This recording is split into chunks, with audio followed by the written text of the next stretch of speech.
What's happening, everybody? And thanks for dropping in for another episode of the Crash Bang Boom podcast.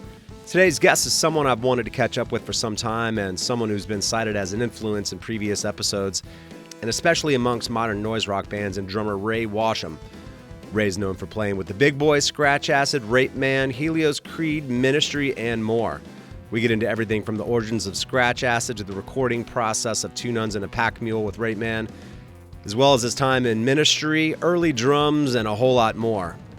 And I certainly can't forget the infamous neck brace Scratch Acid prank. Hope y'all dig it. Crash Bang Boom podcast can be found where all podcasts are found. If you like what you hear, please check out any of the previous 300 plus episodes, and double high fives if you can give me a like, a subscription, and or a positive review. The support is always appreciated. All right, without further ado, the one and only Ray Washam. Glad I finally got to have this conversation. Crash Bang Boom. Crowds go mad with joy.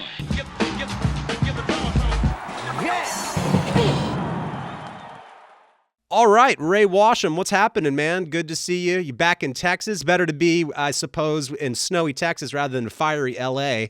I guess that could be an option. Actually, I've been in Austin for about 15 years now, back here. Gotcha. And you're originally from there, right? Yeah, I was born here. Okay. Was the Austin phrase, keep it weird, was that around in the 80s or was that like much later? Do you recall? Yeah, that came like that was like, I think that's a 90s thing. Okay, that sounds about right. Was Austin kind of weird in the 80s? It was fucking awesome. Nice, okay. Yeah. I'd never been anywhere like here. I grew up in Dallas, actually. So okay. I grew up in Dallas, and I came back here after I graduated from high school. But I would come back and visit because my parents were split up, and yeah. So I would come back. I was just like, "God, the place is so cool." But so when I finally lived here and saw the music scene that was exploding, I'd never witnessed anything like that. Wow. Is that in the 80s, mid or early 80s when you were playing with the Big Boys? Is that who you were playing with around that time? Well, I didn't start with them until 84, but I came to go to school here in 79. Okay. What did you go to school for? To party. My dad made me go. Okay. So I didn't do very well in school. I did later on in years, but I didn't do. I went to UT.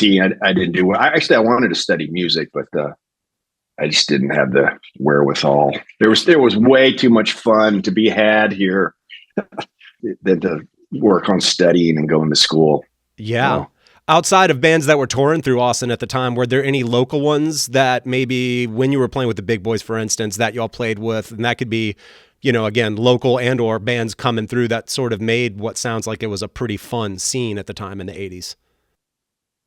It was a great scene. It was awesome. I don't remember what year it was when I actually saw the Big Boys, but I think I was already I might have actually been in a band before I actually saw them. I was still into like my classic rock and all the, ZZ Top and Jethro Tull and all that shit from Dallas. Sure. So it took me a while to kind of make that metamorphosis and sort of get into local, punk bands and stuff like that. I didn't even know that stuff existed. So, right. Once you got in it, though, it sounds like it was a pretty awesome scene. And was it a good bit of kind of punk rock bands or bands that you were starting to get into maybe the newer stuff in the 80s that were coming through Austin? Or was it still kind of more of a local scene at the time? Bands played outside. Yeah. So you could go down the street because I lived on campus. And so bands would be playing all the time. So I saw like really cool Brazilian bands playing and punk rock bands and new wave bands. And, people just came and they played around the university. So I was subjected to all kinds of live music that I didn't know. It's like, wow, you can do this? This is incredible. You can just get out with your friends and set up on a stage outside and play, and then people will come and watch you. And the big people that I was watching that were playing, they were great. I saw really cool bands and incredible drummers and all kinds of stuff, so. Yeah. Yeah. Wow. I mean, at some point a little bit later, a few years later, sort of mid 80s, I guess, you're in Scratch Acid with obviously David Sims, David Yow, who would go on to do the Jesus Lizard. How did you hook up with David Sims and David Yow, for that matter, with Scratch Acid? David Yow walked up to me at a party one time and asked me if I wanted to start a band. That was it? That was it. Yeah. I barely even knew him. And he just walked up and asked me. I said, sure. Because the band that I was playing in had just broken up. Okay. When he walked up to you, like I know as sometimes conversations can go, you could say, hey, we're going to start a band that sounds like this, or we're going to do something, we're kind of influenced by this or whatever. But Scratch Acid was such a kind of singularly interesting, kind of noisy, crazy band. I'm not quite sure what really sort of preceded that or would have influenced y'all, but was there any particular initial direction that he threw out there in the beginning? Well, I don't know how serious he was about actually starting a band. I knew that he had played bass in a band. He knew I was a drummer, obviously.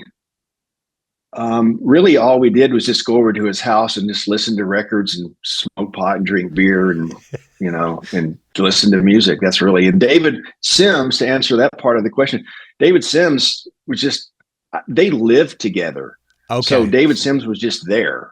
And I think, probably out of all of those, and I knew Brett because Brett played in the band that I was in that had just broken up. And I said, well, I know a guitar player that I like is really good. So Brett came along and we would just go over to David's house. I mean, I think Scratch Acid for like the first 7-8 months, all we did was just sit in his house and listen to records and get high and dream about being in a band and do art and shit like that. It was, I don't think we actually even played for like the first few months. Well, at least you'd established that y'all had some, aligning musical interest or y'all could all hang together. So, I mean, that's important too, I suppose. It's important to be friends first. Absolutely, man. With Scratch Acid, did y'all tour much, and or if so, it was interesting. I was talking to Damon Che of Don Caballero, and he mentioned you being an influence to him as to sort of the drumming in levels of intensity, and that was kind of a sort of marked, moment in his mind, so to speak, where that really kind of influenced him. And he's such a crazy drummer, and Don Caballero is such a crazy band. I just thought it was interesting that he was getting blown away going to see Scratch Acid shows. But who did y'all play with around that time when y'all were getting out and playing? Did y'all tour much? Yeah, we tried to tour as much as we possibly could. I think we probably did like a summer and a winter tour in '84. David Sims has all this information. Yeah, but we toured quite a bit. The Butthole Surfers were the other band, and the Big Boys actually were the other bands that I knew that they would go out on the road and tour. Most of the other local bands, they didn't really do that very much because it was hard work. You suffered. Yeah, for real. And so, but yeah, so we followed along the Buttholes, and we just we booked shows and went out and just played as much as we possibly could. Did y'all do any runs with like any band in particular, or were y'all pretty much just booking shows and going to it and playing with bands in that town? Yeah, you played with whoever was in the town. And we played with some great bands over the years, all these bands that, we played with Corrosion of Conformity when they were first starting, Honor Roll, all of these. We played with Skinny Puppy when they were just starting out. Wow. Flaming Lips when they were just starting out. Oklahoma, all these right? Bands who were like, all these bands that were like, they were playing. They were opening for us, right? When we went out and played with these bands. Now they're all way more popular than we are. But whoever was in the town, whoever was the big draw at that time or whatever, in that scene, we played with all of them. Some great bands, so many great memories. That's how we met Killdozer and became friends with them. And okay. Nice. With David Sims, he's had that driving, style of playing bass and a particular tonality. What did you make sort of playing with him in Scratch Acid? Because again, he's a force to be reckoned with. I've always been from, different bands that you played with him. And then of course, the Jesus Lizard, the guy is just, I love his style of bass playing, man. Oh, do you? Yeah. Oh, that's cool. Yeah. I think he's amazing. Yeah. Yeah. David's always been able to follow me. So I'm anybody that can do that, yeah, he's very good at following me and making me sound better than I am. When it came time to record any of the EP or LPs with Scratch Acid, what do you recall about going in and recording that material? I'm assuming it was just all live. Were y'all sort of sectioned off with baffles, or do you recall how y'all recorded it? Yeah, just like that live. Yeah. There was probably some guitar overdubs and some vocal overdubs afterwards. Yeah, but pretty much the basic rhythm tracks were all recorded live and stuff. Some of it we got to keep. Some of it, Brett probably did some overdubs. Right. But it was live.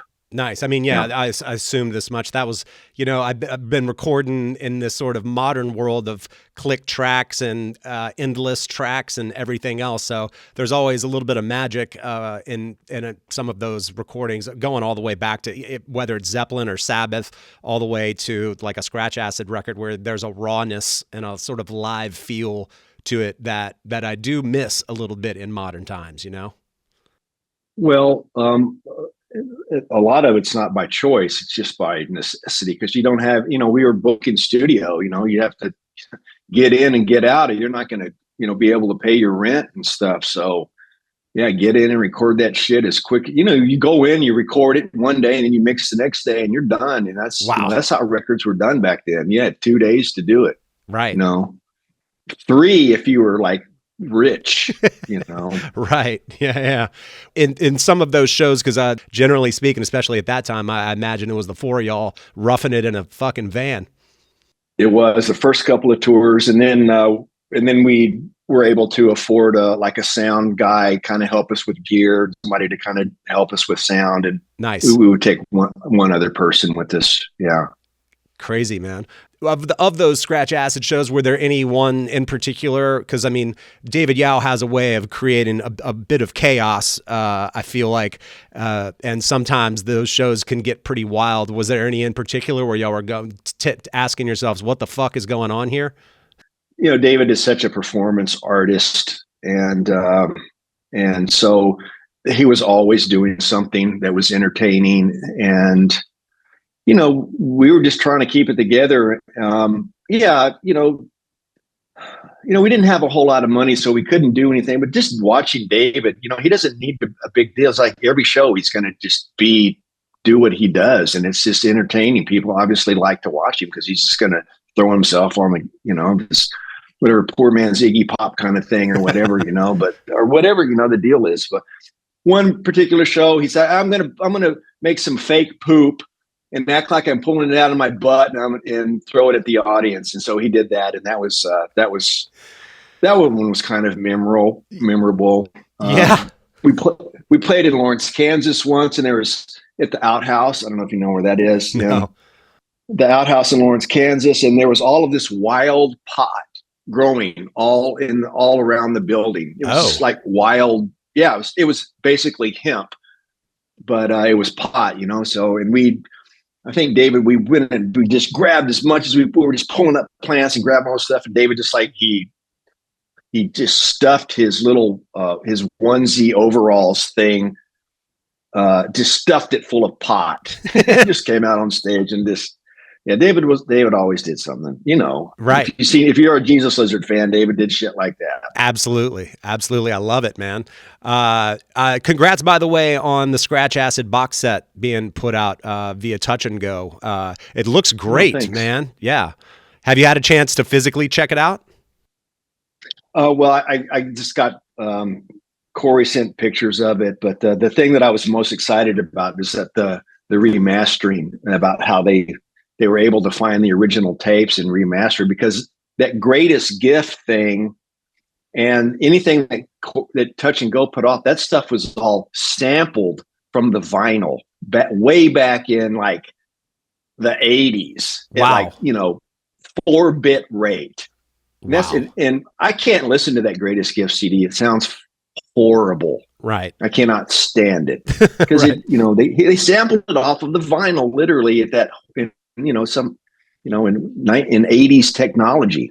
Right. So reason that we had to do that is because we didn't have the tapes. We didn't have the tapes to do the CDs. Right. To repress it. And so it's a really long story. I'm not going to tell you about it, but we were able to find the original 2-track tapes. Wow. And go back. Bob from Shellac remastered them, went in and redid everything, repressed them, everything from the original tapes. They baked them, and it sounds. I didn't remember them sounding that way. I don't have any vinyl. I don't even own a record player anymore. Mm-hmm. But and I love vinyl. But they sent the master copy tracks to us to listen to, and they fucking sounded. I was so proud of that. Even the Jesus, even the Just Keep Eating, mm-hmm. which I have a really hard time with. Even that sounded good, and I was like, wow, that's. So anyway, long story short, yeah, it sounds incredible.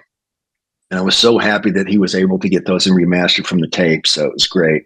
Awesome. I'm really happy about that. Got like a new lease on recording life with that one. If they were recordings you were kind of bothered by previously, and then you heard them, you're like, oh, I'm enjoying this. I like this. This sounds pretty good. Sounds pretty awesome. It sounds so good. I was like, oh wow, this is now I see, I see what's been missing for all these years. And so, yeah. This is just a random question. I've seen a picture of you with a neck brace on. What's the story with you playing with a neck brace on? When Scratch Acid we went to go and do a tour, and I knew it was going to be the last. I knew I was quitting after this tour, and so I wanted to get into acting. Mm-hmm. I was pursuing this new thing. It was a gag. So we fly to England, and it was a gag. I was okay, but it was like a performance art. So the guys all get up off the plane and they get in the van, and I'm sitting there in this neck brace, and I was just fucking with them, and I played it out to the whole tour. I wore that fucking neck brace for like a week and played all of these shows wearing this neck brace. Oh my God, that is ATP, hilarious! And they played ATP and a couple other shows, and I wore that. And when they found out it wasn't. David Yow kind of figured it out. Brett Bradford knew, but David Sims didn't know. And he was pissed. He was so fucking, because they get in the van and it's like, they know they're coming over here to play these shows, and we were paid well. Right. They come over, and as soon as they get in the van and I'm sitting there, and I'm not just wearing a neck brace, I'm like going, anytime I even move or there's a bump in the van, I'm back there just writhing in pain. Oh God damn. I played it to the fucking hilt. And it was silent. Nobody said a word. Nobody said a word the whole drive across, from London to this, where we went to go and play these shows at the All Tomorrow's Parties. And they were not happy, but I had a blast. Our sound guy knew. He knew too, and it was funny as shit. I, for one, think that's absolutely hilarious. So, congrats on your foray into acting via torturing your bandmates. I loved it. It was so much fun, and I didn't even play with that thing on. It was cool, man. That's funny, man. Come time to with you and David Sims moving to Chicago and joining Steve Albini and doing Rapeman, do you recall that recording? Because when I listened to your drumming with Scratch Acid, and then especially once you and Albini and Sims were playing together, I feel like your drumming was super intense, and that band just in general has had a really incredible intensity. Did y'all basically move to Chicago, write those songs, and like you said, similar to Scratch Acid, go in and in a couple of days knock it out, and that was that? No, absolutely not. Oh, really? That is not. Yeah, that is. That is the complete opposite of what happened. It was a complete pain in the ass recording it. It took forever then? I can be super involved about telling all of this stuff, but I'll just put that Steve and I worked very hard on that band yeah, that was a very, very intense, volatile, combustible band that was just very difficult to be in. I'm super proud of the music. The recording sessions were brutal. Oh boy. But fun. I love Steve. God bless him. Yeah, rest in peace. I'm so bummed that he's gone. He was such a great guy, but man, we butted heads on a lot of stuff, and we were proud of the music that we were making, but it just was not easy. Steve didn't know anything about recording drums. He knew absolutely nothing. And so when I showed up, he had this way that he thought drums were recorded, and it sucked. That's crazy. It was fucking horrible. We built this studio, in this practice room down in his basement. We spent, months making this studio in a practice room and trying to soundproof it because we couldn't play in there because the neighbors were complaining. Yeah. So we soundproofed this room and built this, and Steve would try to mic stuff up, and he just didn't know what he was doing. He didn't understand about the sonic ability of drums and room sounds and all of this shit. He knew nothing. Huh. And so when we started going to the studios, and Steve wanted to do it all. He wanted to do everything, and he should. He was an engineer. He was smart. He knew how to do it. He knew how to record drums. And so I was just like, I just wasn't happy with what he was getting because he didn't know how to. And so we worked together instead of just bitching about it. We worked together, and he was open-minded enough to go, okay, well, what do you think? And I would throw out this, well, what if we fucking mic both of the heads? What if we put mics behind, right at my ear level? Because this is how I'm hearing it. Opened it up. He would never give me credit for any of this, and that's cool. I don't really want it. But Steve learned a shitload from us working together and trying to figure out how to record drums. And it still was there. Steve hated compression. He refused to fucking use it. Really? He refused. Yes. Fucking refused to use it. And I don't think he ever used it except when he was with me. Wow. He refused to do it. And that's where you get all of that great crunch. Totally. You get all of this great stuff from compression, overloading the shit out of it in compression. And he hated it. He hated having to rely on that. Bizarre. Like, man, that's what makes it so fucking good, Steve. He's just like, no, I'm not doing it. That's what pussies do. I want to get that sound. I want to get that sound naturally. I'm like, you're not going to. Yeah. You're not going to get that. Mics aren't going to pick it up the way your ears do and all this other shit. Right. And so we ended up, the first thing that we recorded, it was live. So he wasn't responsible for that. So we went out, we played. I mean, we hadn't been together very long. We had a few songs. They brought in the mobile unit, and what you hear is what you got. That was us. I love that because it was just, there's mistakes and all this shit in it. And yeah.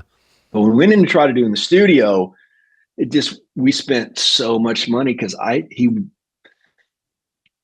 as much as he was learning and trying to do it, it just wasn't happening, Jody. So we brought in the engineer that had worked on Scratch Acid. We brought him in because I knew he knew how to get great drum sounds. Gotcha. And he came in and he got great drum sounds. And then so Steve didn't like it, but he was, he was willing to go along with it. And so that band was, That band was brutal. It sounds like it, man. And in the end, when I listened to that, I love the drum sound. And it's funny that you said that he used compression on that, and not sure if he used it going forward. But Albini is one of these guys that on his recordings, at least, I would think of him as someone that got pretty great drum sound. So at some point, he either worked with an engineer or did something to really figure out something. Because I mean, from Nirvana to even the Jesus Lizard records, like those drums sound pretty big and pretty awesome to me. Well, he learned, we worked together. The cool thing about Steve was, even though he didn't know, he was willing to experiment. I mean, we would spend days learning about room mics. Yeah. And and he had all these mics. And so we would, that was cool. He was willing to learn, and it got better and better and better as the band went on. And as we were trying to record, and he understood about, let's get the sound of the room. Let's get the sound of all of the drum. Let's get the sound of both heads. Let's get, let's mic up this brick wall that we know it's going to be reflecting on. And so yeah, he learned how to do that. Before he was just like, you stick a mic right on the fucking head. And I'm like, that's going to sound like dog shit. And it did. And he's just like, well, that's how you do it. And I'm like, yeah, that's a way to do it, but not now. That's a way to do it if you're, the Carpenters, or some, if you're going to be playing them. This is hard rock. I said, Steve, you see how hard I'm hitting these fucking drums? Right.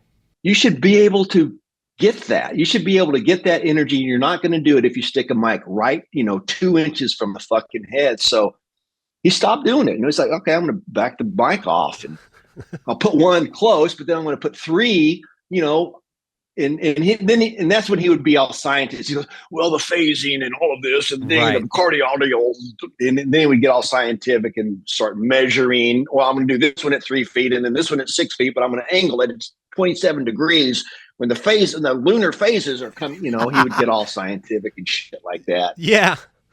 But yeah, I still can't listen to Steve's drum sounds. I don't. Really? I love him to death, but I still, I never dug it. Yeah. I'm sorry. Yeah. I just never did. Interesting. That's my opinion. But I haven't listened to everything. I haven't listened to everything that he's ever recorded though either. So maybe he's got something. If you know something that's got phenomenal drums, the stuff on Jesus Lizard that he did, I think sounds pretty good, Yeah. Yeah. Nirvana in Utero is just super cranked drums, and just cranked way the fuck up. So it's kind of cool in a thunderous manner with that. I'd have to go back and listen to some other recordings or something, but those are just two that came to mind. I like Butch Vig's drum sounds better. Yeah, I remember the very first time I heard the first time that Killdozer went and recorded at Smart Studios with Butch Vig. I remember hearing that record and going, I want that. I want to record with that guy. That fucking guy is awesome. And that was like 86. Damn. And then when he went and recorded, Nirvana, I'm like, you picked the right fucking guy, because he knows how to get great drum sounds. Right. I love the drums, the way they sound on that. Yeah. He liked compression. Right. He liked it, and he used it well. Oh my God. You mentioned sort of the volume and or intensity that you were playing with the drums, on the drums at the time. And when I've seen video of you with any of these bands that we've talked about thus far, one of the things that struck me was how hard you were hitting. Did you go through any type of pain? Did you think much about setup or ergonomics or any of that stuff? Or were you just going for it and hoping you weren't hurting afterwards? I've never thought about ergonomics in my life. Really? Okay. Yeah, you just go on there and you just fucking hit the drums. I like jazz, so I like being able to be at least a little bit technical, but I also like power in the way that drums sound when you hit them hard. So I tried to have this weird composite of being able to hit the drums with power, but also be able to have a little bit of some kind of, flair. Mm-hmm. I don't know if that makes any sense. Sure. But, so yeah, I was all about, Steve came up with the idea, like we, for my bass drum, we glued a big, about a 3 or 4 inch metal, plate to where the kick drum hits. Oh, And I would use a wood beater. So we had this weird fucking click along with the bass. So, Steve, that was one of Steve's ideas. And I'm like, I like it. It's, sometimes it would fall off, but yeah. he liked this weird click on the attack of the bass drum. And he's like, yeah, I grew up from hitting, you hit the drums hard. You don't hit them like Yeah. Like he said. like, no, he liked it. Steve said, hit the drums hard. He liked it when they were, it was, yeah, he liked drummers that hit hard and were powerful. Yeah. But I didn't care what he liked. I was going to play him the way that I wanted to. And I grew up from you hit the drums hard school, Yeah, absolutely, man. After that band sort of dissolves, I think you played with Helios Creed for a little while, and then one of the bands that I wanted to talk to you about for sure was Ministry. Just because I saw them, I believe it was the 1992 Lollapalooza. That would have been for the Psalm 69 record. I know that you were on the next couple. But at the time when I saw him, I thought, this is one of the most intense fucking bands on the face of the planet. And the show, the lights, the songs, the overall theatrics, the intensity, everything about it absolutely blew my mind. Ministry was so, from my perspective, absolutely killing in the 90s. Holy shit. Yeah. Did you see them prior to, or were you a fan of them prior to joining? I hated them. Did you really? Absolutely. No shit. Actually, yeah. We used to make fun of them in the 80s, and because Steve hated them, I hated them. We made fun of them. We joked about them. Yeah. That's wild. Well, come time for you to be on the record, FilthPig, what was that like? Because I mean, my God, I read Al Jurgensen's autobiography and I was just like, oof. I felt like I had like stomach issues and ulcers just from reading it because of how all the crazy shit that guy was doing. And it again, about 50% of that is horse shit. Okay. All right. Yeah. All right. Yeah, there was a Great Dane story in there that I kind of doubted, but the other ones, maybe, who knows, but it sounds like not. Some of that stuff kind of happened. It's just all super exaggerated. Gotcha. Okay. When you joined for FilthPig, given how you maybe felt about them prior to that, what was your experience in writing songs and or just recording with them? And given what your recording experiences that led up to that, how was it recording with Ministry for the first one you were on in FilthPig? Well, I went into audition and they had a drum set. I guess Bill Rieflin had just quit. Okay. And so there were drums set up and I went into audition. They just said, just start playing. Let's just kind of play and jam. And they ended up recording it. And I think there's a couple of songs that are from that. Wow. Yeah. From that, there was like actually my audition tape. Damn. of me playing. And then, and I just came back for a couple of days and just kind of jammed and played in the studio. And I didn't even know what the fuck we were doing. Yeah. They were riffs and parts. One of the things that the way Ministry, they record parts of songs and they chop them up. And, we never, until right before I left in 2003, they had never, like, at least with my experience, or very few songs were actually recorded from beginning to end. Uh-huh. They were always, you play a part here, you play a part. They loved editing and chopping stuff up. So, yeah, I would play a bunch of stuff and then come back like, I didn't even know they were even recording. Oh, we have this song, like, and you would listen to it, it's like, shit, I didn't play that. Well, we put it together and this is what it turned out to be. So, yeah. And then you had to learn it, right. So you had to learn it the way they would cut it up. That's a pretty wild process, man. Come time to play live, I never really understood it because, I mean, again, if we're in the 90s, it's not like you're running click tracks and you've got these Ableton projects open and that's what cues the sample and everything stays in time. I mean, it seems like there was a lot of manual shit being triggered and if you weren't listening to a click, what would they give you a sample to play in time with when y'all would play those songs live, or how did that work? No, we played to a click. Oh, it was to a click. Okay. Yeah. That makes way more sense because there's so much shit going on. Yeah. Was that the first time that you'd play to a click live when you were in ministry? That was the first time I'd ever really played to a click ever. Oh, wow. Yeah. So they was like, hey, you get to learn how to play to a click track. And so it took a little, I wasn't quite used to. I mean, I practiced with metronomes and shit like that. Yeah. But yeah, it kind of makes it easier. I agree. Yeah. I think I've always said that, as human beings, we can be pretty erratic mentally, emotionally, physically, and all that. And to have a constant to just sort of put you on course and remind you where you are, I find it as well to just be kind of easier, to be honest. It's a double-edged sword because if you get off, oh boy, fucked. Especially with something like ministry. Oof. And that's the deal. You have to be, and with that band, if you varied from that, it showed. I bet. And so, doing that with that band and having to play to click tracks, it helped my playing a tremendous amount because you had to be spot on because they didn't take breaks between songs. It was like one constant, maybe two or 3 seconds, maybe on a couple of them. Yeah. But they just went from one to other. So, you had to be able to shift. It can be a crutch, but it can, you got to be fucking on top of it. You cannot let up for 1 fucking second. And yeah.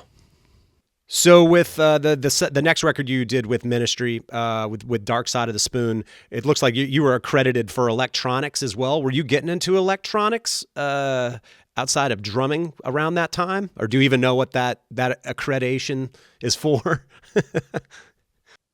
Man, I'm trying to even remember what songs are even on that. That was not a good period in my life. Okay. Gotcha. Yeah, like Supermanic Soul, Whip and Chain, Bad Blood, Eureka Pile, all that stuff. You're accredited on almost basically the entire record. Yeah, actually, now that you say that, those songs, those were recorded from beginning to end. I'm trying to remember. Yeah. Okay. I'm trying to remember. Yeah. I'm trying to remember like what those, that was 30 years ago? Yeah. Shit. Yeah. So yeah, actually Bad Blood and Supermanic Soul, those were actually recorded that kind of beginning to end. I'll be damned. Maybe not all of it, but most of it, I think. Okay. Maybe a few other songs. Shit, yeah. I don't. Yeah. Did you, between the studio work and playing with them live, it sounds like maybe around Dark Side of the Spoon, that was a darker side. But prior to that, did you enjoy it playing in the band and touring with them and recording and doing everything? I learned a lot. It was very difficult to be in that band. When I first joined the band, they were still huge. So I got to experience a little bit of what that like top shelf rock star shit was. Yeah. That was kind of interesting and fun. I learned a lot. I learned a lot about, for all of their antics and shit, when they got up on stage, they were very professional. Right. And Paul Barker, they had their fucking shit together. And I learned a lot about that. I learned a lot about being tight every song, every show. It was all the other crap, when you weren't on stage and then it just turned into a nightmare. So, right. So you had to put up with all the bullshit, but the show and the music, but I was never really a fan of that music. I just, I wanted to play well. And so I put myself into it, and I just like, this is the position that I'm in. I'm playing this and I want to do a good job. I want to do it the way that they want me to do it. And I'm going to fucking do it good. And, despite whatever's going on, behind this stage, in between shows, I try to do my best. I've always been that way. It's like, I set the bar really high for myself. And so, but yeah, it was difficult. I bet. For all the recordings that maybe you were less proud of, is there one out there that I didn't touch upon that you are proud of? Yes, it's Euripides Pants. Okay. And it was it was a band that I was in it right before we joined ministry, right before I joined ministry, and it's the thing that I am most proud of. It was this weird jazz band. We had a horn section, one of the greatest bass players I've ever played with in my life. He Wow. wrote a bunch of the music. I'm so proud of that. Paul Leary recorded our CD, and we had money to record it, but it was never released because the people that paid for us to record it, some weird thing happened. It was a couple and they got divorced, and she's like, "You're not using my money to put this CD out." So it's just sitting on the shelf. And I'm so fucking proud of this band. It sounds great. It's some of my best playing. I loved being in that band, and nobody knows about it. Nobody's ever going to hear it because the CDs are sitting. I don't know, maybe there's some way to put it on Spotify or something. I don't know how to do that shit, but I was going to say, dude, I can do a string out and put it on YouTube if you send me the MP3s, or I can have it ripped. And then I can do a string out. I've done it for bands that had cassette tapes that were never released, and then people can scrub through, and then at least they'll be able to hear it, and they could just go to YouTube and listen to it if you wanted. And then it doesn't cost you anything, and it's out there at least. Yeah. It's not everybody's cup of tea. It's kind of like this weird hybrid punk jazz lounge stuff. Okay. But I was so proud of that band. It's one of my, I was bummed that nobody got to hear it. And we could do something about that, man. I'll follow up with you on that. Yeah. Okay. Awesome. Cool. Yeah. All right. Thanks for letting me pitch that. I appreciate it. No problem. Excellent.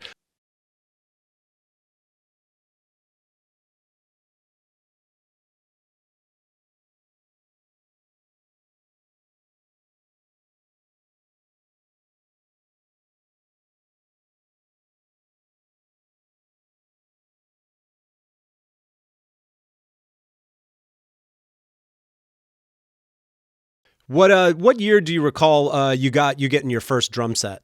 4. You were 4 years old? Yeah. 4, maybe 5. You started real young, man. Well, just because I had a drum set doesn't mean I really played on them, but I loved it. I loved the idea of playing drums. I wasn't, it was a toy. It was like one of those Kmart Target toy with paper heads and shit like that. So yeah, my big brother came in and just destroyed it after about a year. And I didn't have drums forever. I wanted them. I wanted to play drums, but my parents didn't. They bought me one drum at a time. Okay. They bought me, like, one Christmas, they bought me a bass drum. I'm like, what the fuck am I supposed to do with this? And then the next Christmas, they bought me a tom. And then the next Christmas, they bought me a cymbal stand. And then so, I never really had a drum set ever to play. Right. So I just I didn't really start playing drums until I had, playing trap set until late in high school. Okay. Were you in any like school bands, marching band or concert band or jazz band or any of that, like, academic school, high school, junior high school stuff? Yeah. I played, I took music, and I learned how to read music a little bit, and like 6th grade, 6th, 7th, 8th, 9th grade. Okay. That was it. I got kicked out of my middle 9th grade band for being an asshole. Getting in trouble. I got kicked out of band. So that was my schooling in drumming was over. At the time when you were first starting to play in bands, were you primarily playing along with like classic rock records and stuff like that when you first finally got the kit after 10 Christmases, once you finally Frankensteined a real kit together? Was it a lot of classic rock stuff? Oh yeah. It's all, I had a little band with a couple of guys who were a year older than me. And it was, Leonard Skinner, and we were these guitar players. They were super into Mahogany Rush, Frank Marino, Mahogany Rush, and So, and because they were guitar players, so everything had to be like super guitar heavy music. And so, yeah, and we tried to learn all of those, all that music and stuff like that.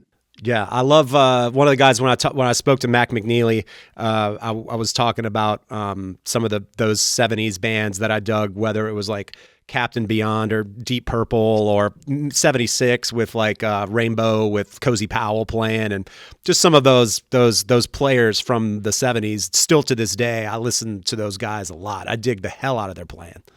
Oh, absolutely, absolutely, yeah. I still listen. Those are on a constant rotation on my playlists all the time. Those classics. Those guys started that stuff. Mm-hmm. Go to the makers of that. Yeah. You mentioned a jazz kit that you had for a little while there. You had a Sonar jazz kit at some point. Where did that go? Well, I had a bunch of drum sets, and we moved from Austin to LA, and we weren't going to be able to get a very big place, and I couldn't take 5 drum sets with me.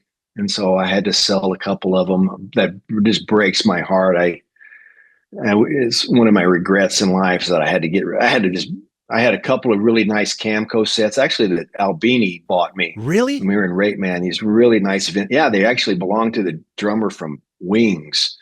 I'll be damned. While we were over there, when Rapeman went to go play in Europe, he met one of the producers of the Wings or something. I don't know what the fucking deal is, but I think it was the drum tech for the guy that played for the Wings. I don't remember what his name is, but these drums were they were for sale, and Steve found out about it, and we went over and we looked at these drums, and I'd always talked to him about Camco drums. I knew about Camcos, and I knew they were great drums, and I had played on them before. It's like, they're fucking awesome. It's so incredible. It's too bad we can't buy them because how we'd get them home and all this stuff. And we go home and the fucking drums are sitting in the house. Steve bought them. Steve bought them and had them shipped to the house for my birthday. Wow. Yeah, no shit. I was like, I couldn't fucking believe it. Steve was so generous and kind. I got this little bitty drum set back here. I still have it that Steve gave me. He gave that to me one of my birthdays. Anyway, these beautiful Camco drums. I had to sell one mechanical in that Sonar kit. I just regret the hell out of that.